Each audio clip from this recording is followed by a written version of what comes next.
తాకట్లో ఉన్న మీ బంగారాన్ని విడిపించి ఆ రోజు ఆన్లైన్ రేటుకి కొంటాం. Sharma gold company. నమస్తే, వెల్కమ్ టు సుమన్ టీవీ. నేను పద్మిని. ప్రస్తుతంతో పాటు ప్రముఖ ఆధ్యాత్మికవేత్త, దత్త ఉపాసకురాలు, శ్రీపాద శ్రీవల్లభ దత్తపీఠం వ్యవస్థాపకులు శ్రీమతి లతా దత్త గారు మనతో పాటు ఉన్నారు. మాట్లాడదాం అక్క. నమస్తే అక్క. నమస్తే పద్మిని. అక్క, పీఠానికి రకరకాల సమస్యలతో స్వామి ఈ సమస్య నుంచి బయటపడేసేయని వస్తూ ఉంటారు, మీతో చెప్పుకుంటూ ఉంటారు, పారాయణలు చేస్తూ ఉంటారు, దత్త దీక్షలు తీసుకుంటూ ఉంటారు. అయితే చాలా ఎక్కువగా మీరు చెప్తున్నటువంటి విషయము, ఎక్కువగా ఈ వైఫ్ అండ్ హస్బెండ్కి సంబంధించి ఇల్లీగల్ అఫైర్స్తో ఇబ్బంది పడుతున్న వాళ్ళు, భర్త మాట వినట్లేదండి, ఎవరు ఇందులోనో ఉన్నారు, మమ్మల్ని భర్త మాట వదిలేశారు. వింటాం కాదు, ఆఫీస్ లో పరిచయం అయిన వాడితో ఆమెతో వెళ్ళిపోయారు. అమ్మ ఈవిడ మా వదిలేసి పక్క వీధిలోనే ఉంటది, ఆమెతో వెళ్ళిపోయారు. ఈవిడ వదిలేస్తారు. ఈవిని వదిలేస్తారు, పిల్లల్ని చూడరు, కనీసం పట్టించుకోరు. వీళ్ళ పరిస్థితి ఏంటి?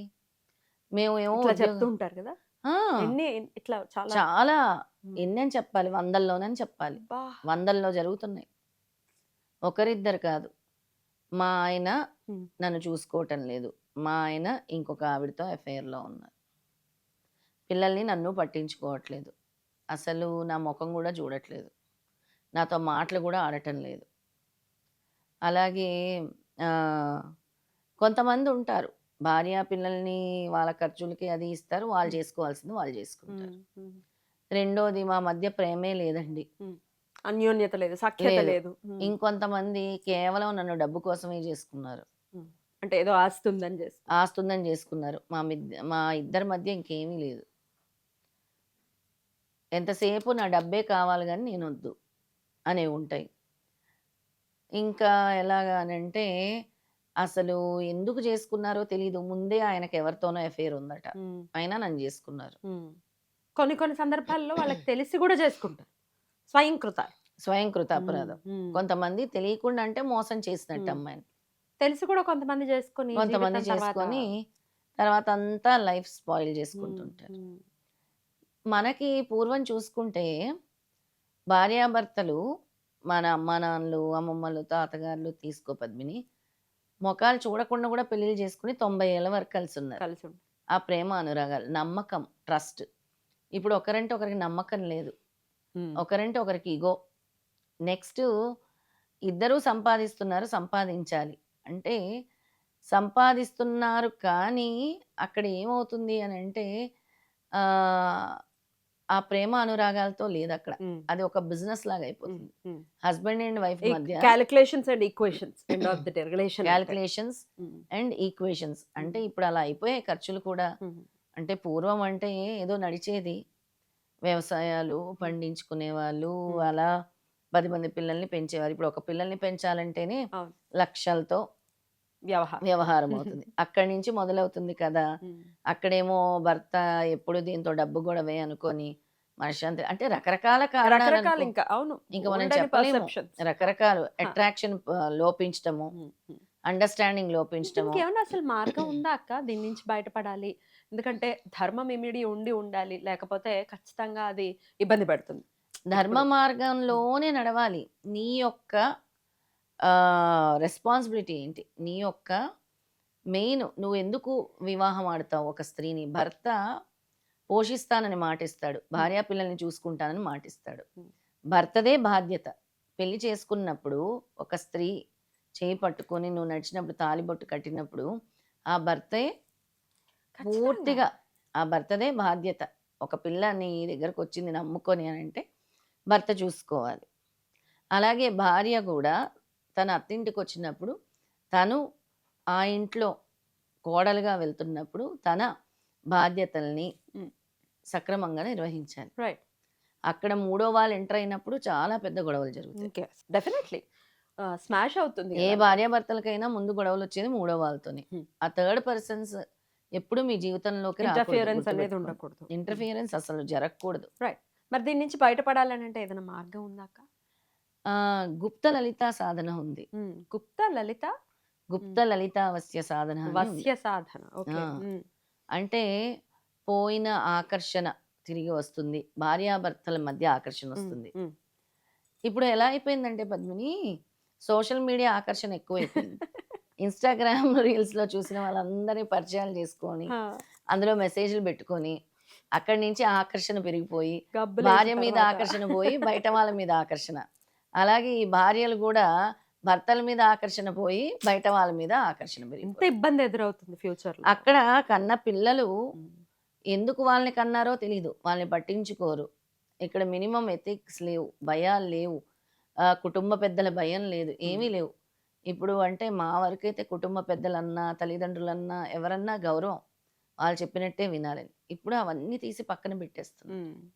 అవన్నీ తీసి ఎందుకు ఈ సాధన చెప్తున్నానంటే, ఒకవేళ మీ ఇద్దరిలో ఎవరికైనా ఆకర్షణ లోపించిన, భార్యాభర్తల్లో ఆకర్షణ లోపించిన, ఒకవేళ ప్రేమించి పెళ్లి చేసుకున్నాము, ప్రేమించి నేను నా తల్లిదండ్రులను వదిలేసి వచ్చేసాను, ఆయన్ని నమ్ముకొని వచ్చాను, ఇప్పుడు నా తల్లిదండ్రుల దగ్గరికి కూడా నేను వెళ్ళలేను అన్న ఆడపిల్లలు ఉన్నారు, అలాంటి అబ్బాయిలు కూడా ఉన్నారు.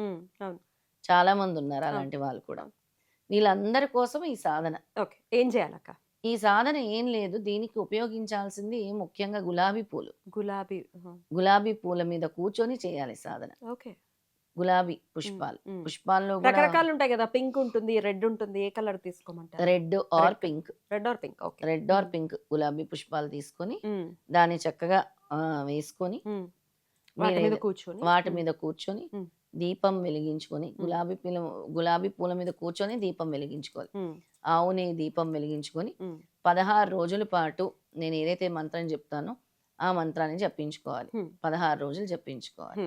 తర్వాత 16వ రోజు నైవేద్యాలు చేసి అమ్మవారికి సమర్పించి, నా భర్త నాకు తిరిగి కావాలి, లేదా నా భార్య నాకు తిరిగి కావాలి, మా భార్యాభర్తల అన్యోన్యత ఇలాగే ఉండాలి, ఏమైనా ఉన్నా వాటిని అన్నిటిని నువ్వు దూరం చేసేయాలి అని చెప్పి కోరుకొని ఈ మంత్ర సాధన చేయాలి.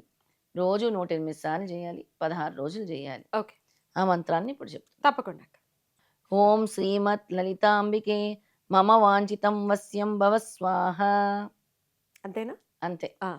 ఓం శ్రీమత్ లలితాంబికే మమ వాంఛితం వశ్యం భవ స్వాహ. వవస్వాహ. భవ స్వాహ.